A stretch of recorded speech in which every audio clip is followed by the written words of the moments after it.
Hello friends, welcome to my YouTube channel.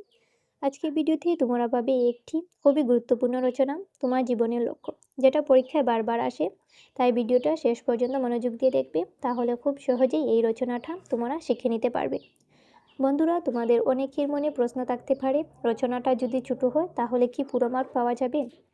আমি তোমাদের পরিষ্কার করে বলছি, ছোটো বড়ো লেখা কোনো বিষয় না। আসল বিষয় হলো কিভাবে লিখছো, কী লিখছো এবং কিভাবে সাজিয়ে উপস্থাপন করছো। তাই আমার রচনাগুলো তোমরা শিখে লিখতে পারলে 6 মার্ক থেকে শুরু করে 10 মার্ক পর্যন্ত পুরো মার্ক পাওয়া সম্ভব। তাই দেরি না করে খাতা কলম সামনে নিয়ে বসে পড়ো। তাহলে চলো আজকে ভিডিও শুরু করি। আমার জীবনের লক্ষ্য। ভূমিকা। প্রত্যেক মানুষের জীবনে একটি লক্ষ্য থাকা খুবই গুরুত্বপূর্ণ। লক্ষ্য আমাদের জীবনকে সঠিক পথে এগিয়ে নিয়ে যায়। লক্ষ্যহীন জীবন দিকভ্রান্ত নৌকার মতো।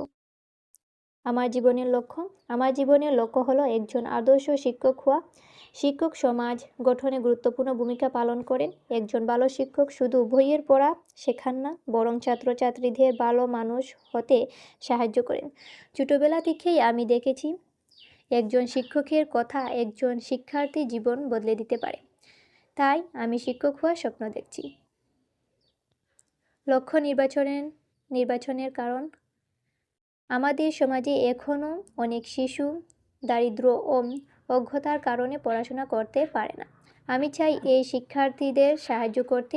একজন শিক্ষক হিসেবে আমি সহজ ভাষায় ও ভালোবাসার সঙ্গে পড়াতে চাই।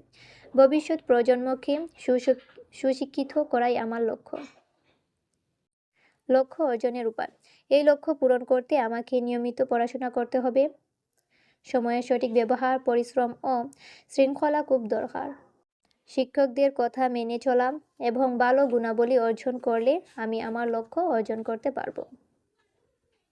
উপসংহার। সবশেষে বলা যায়, জীবনের লক্ষ্য মানুষকে এগিয়ে যেতে সাহায্য করি। আমি আমার লক্ষ্য পূরণের জন্য সততা ও পরিশ্রমের সঙ্গে কাজ করে যেতে চাই।